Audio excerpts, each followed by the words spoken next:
if you happen to be from my generation, you remember a time when somebody started talking about aliens. It meant something completely different than it means today. Sam Kephart, when you were a kid and they talked about aliens, it was like outer space aliens. It was not only outer space aliens, it was 35 cents at the matinee outer space aliens. I remember many Saturday afternoons seeing shows about the little green men. Yes, and now the cost is much more extreme. I mean, we're talking about billions of dollars spent on aliens, and they're a different breed of aliens. You and I talked a little bit about this before we turned the cameras on, Sam, and you were saying that, well, just share with our viewers something about the advertisement the government did in January that you were sharing. Yeah, you know, recently in the news there's been this flood of Central American alien and alien children, most importantly, and young people coming up to the border and getting into the United States. And it's this big surprise, and you know, it's Obama heard about it through the news, didn't he? Right, yeah, heard about it through the news, and obviously Liberty Today. Yeah, and that these people were being persecuted, and that was the reason. Well, that's not exactly the case. There have been radio ads run in Honduras and other places in Central America saying if you're going to go to the United States and not get bounced, now is the time.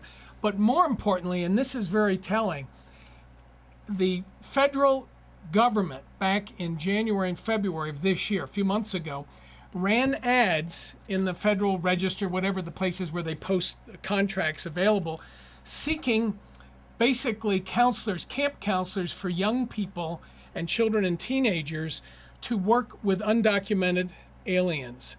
So they knew this wave was coming.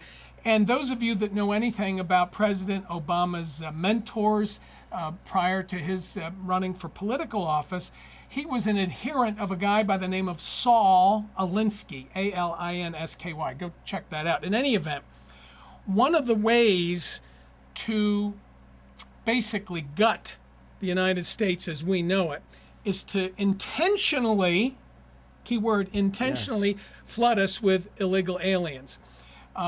It debases our financial structure because these people are a burden on the state in terms of supporting them. And then obviously, I'd say probably 90% of those people, if they stay here, are going to end up voting for Democrats or liberals. So I can see the old... It's a self-fulfilling prophecy. In the old days, if you'll forgive me, the